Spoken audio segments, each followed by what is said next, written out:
The scars on your body tell a story about your past and what you've been through. Anybody here got some scars in life?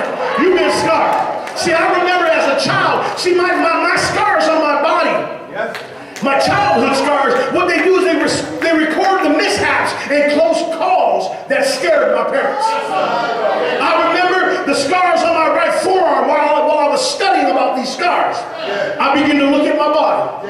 And I looked on my forearms, and I had some scars on my forearms, and I began to look back, and it instantly reminded me, it took me back to a place and a time. I could smell what was going on in the atmosphere. I used to make donuts for a living. Some of y'all don't even know what I'm talking about. Tim Hortons donuts. I used to be the baker. And my wife was a police officer. Go figure.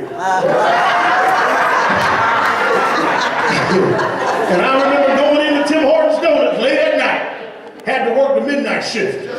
And I remember coming home after a long night's work, and my clothes would smell like grease. It just stunk. My wife would say, take them right to the washer, put them right in the, don't throw them in the dirty clothes, they stink. It's amazing how the scars on my arms reminded me about the smell. And I began to think the statements she would put them right in the washer. And then she would turn the water on, and the washer would begin to go, and then the steam from the heat of the water would start to cook the grease smell, and it would run through the house, and I could remember the stench of grease all over again, and it just made me sick. But I looked at the scars, and I was reminded, because baking at Tim Hortons, you have a big screen, and you would crank the donuts onto the screen. And you would drop the screen with two handles. You'd have a wooden handle here and a wooden handle here. You would scoop the screen up and you would drop it into this tub of hot grease. Yes, sir. And after you dropped it into the tub of hot grease, you would take two wooden sticks and you would time them, you would watch them, and as the color turned on the donuts, you would flip them with the hot sticks. And after you flip them, you let them sit for a moment, and then you would see the color, you would know they were done. You would grab the two wooden handles and you would lift them up. Well, when I lifted them up, one of the handles broke loose. And then my reaction, I reacted before I thought. And when it broke loose, I caught it with my forearms. And it burned the forearms. And I dropped it immediately, but I remember exactly what happened and how hot that grease was. Why? Because I had the scars to prove it. 20 years ago that happened, and I've got the scars still talking to me today. Someone say my scars are preaching. Then I looked down on my knees and I saw the scars on my knees, and they reminded me of playing football. See, I'm one of those competitive people like your pastor. Pastor Gaines is very competitive. That's why we love each other. If you don't know that side of your pastor, it's probably a good thing.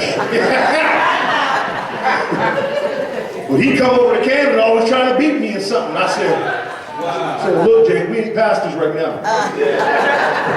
You got me by about 20 years, so I know I'm getting you. Yeah, I couldn't let him beat me. How you gonna let somebody beat now? I'm only getting him back because he preached for me a few months ago, and he was tearing me up. And I just had to sit there like, yeah. So this is payback. I'll be doggone if I'm gonna let somebody his age beat me in anything. We can be basket weaving and you ain't beating me. But anyway, I was a competitive little something. And here I was playing football with my older brothers. And see, my older brother had a team. My older brother, those of you that know George, he's a big man. And George had all his boys, and me and the younger group, I had my boys. And every Sunday we'd play football against each other. Because we had speed and youth. They had size and wisdom. It was on every Sunday. And here I am playing running back, working, boy.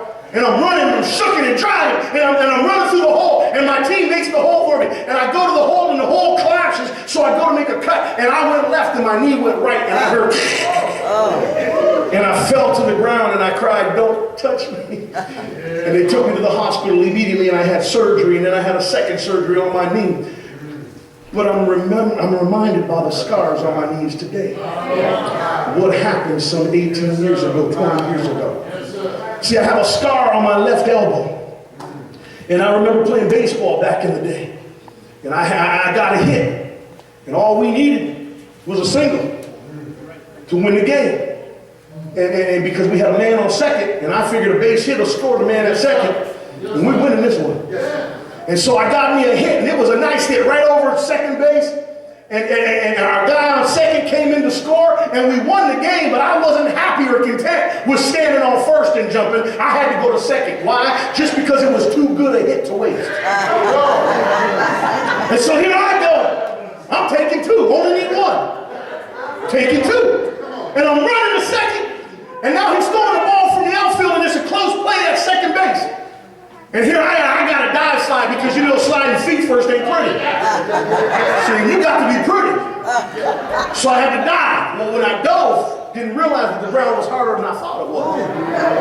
And it ripped part of my elbow off. And I jumped up, boy. I was like, yeah, we won. Got back in that car. I was like, oh, God. Oh, Lord, help me.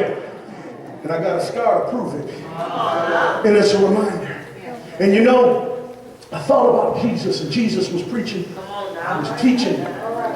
He said, Thomas, I've got an issue, Thomas. I don't have an issue that you're questioning them, the disciples, because you weren't here when I showed up the first time. So my issue is not that you're questioning them. I have more of an issue that you're questioning me, Thomas. Because what you don't understand is when you thought I wasn't there, and you told them, unless I touch his scars for myself, I will not believe. Right. He says, so that's why I'm coming. I believe that's why he walked through the wall the second time. There's a reason why God put that in the Bible. He had to show up to let them know, Thomas, I know you're in the room this time, so let me show up in a way where it almost amazes you. Let me just walk through. So he could have easily knocked on the door. He could have easily opened the door and walked in. He said, no, I got to show Thomas something. I got to show Thomas I'm still alive as I ever was before. Said he walked through the wall, through the door, and he looked and he said, how's everybody doing? Thomas, come here. I heard you talking last week, saying you didn't believe until you felt it. So come here, I want my scars to preach something to you. He said, come here, Thomas. I went through hell. You don't even know that I went through hell a few days ago. But let me show you that I am the one that I said I am. Let me show you that I said he would tear this building down, but in 3 days it would be raised up again. Let me show you that I am the one you've been talking about. I am the one you've been following. Thomas, I want you to come here. Come here, Thomas. Come here. Come here, Tom. I want to teach you something, Thomas. Come here. So Thomas came over. He said, put your hand right here. Go on and feel that. Go on and touch that scar. And he said, now come here, Thomas, because you didn't just stop with that. That scar wasn't good enough. You want to see more. So I want you to put your hand right here now, Thomas. Yeah, go ahead and touch that one. Now what do you think, Thomas? And Thomas, the Bible said that Thomas said, my Lord. Come on, man. And after he got a revelation that, whoa, this is God. God looked at him and said, now, stop doubting me, Thomas. Why did he say stop doubting me, Thomas? Because he knew I got to work for you, Thomas. I got to work for these disciples that are here, Thomas. And I'm telling you right now, the work that I'm calling you to, you can't doubt me in this work. You can't doubt, because I'm going to cause some of y'all to walk on some water when other people are in turmoil and they're wondering, is this storm going to take me out? I call some of y'all to step out of a boat, step out of a situation, and walk on some things that are killing other folk. Are you all here with me? God has called somebody here. He said, you got to stop doubting me. I'm about to do something with you you've never seen before. For your eyes have not seen, your ears have not heard the things that I have in store. Someone hit your neighbor and say, God got a plan for you. But you've got to stop doubting. You've got to stop doubting. Do you understand? Do you realize? Do you understand and realize that the only thing, there is one thing in heaven that is man-made. One thing in heaven that is man-made. What is that thing? That thing is the scars on the hands and on the feet of Jesus Christ. I look at Apostle Paul, and Apostle Paul says this. He says, from now on, let no one bother me, for I bear in my body the marks or the stigmata of the Lord Jesus Christ. Then in Galatians 6 and 17, it says, the brand marks of the Lord Jesus, he has branded me forever, Paul said. Soldiers, we look at soldiers when they come back from war, they are showing their patriotism. They went to battle on behalf of their country, and some of them come back, and all they have to prove it is the scars on their body or the scars in their mind. You've been scarred for such a time as this. Don't you waste a good scar. Listen, my scars are just proof. My scars are just proof that I made it through.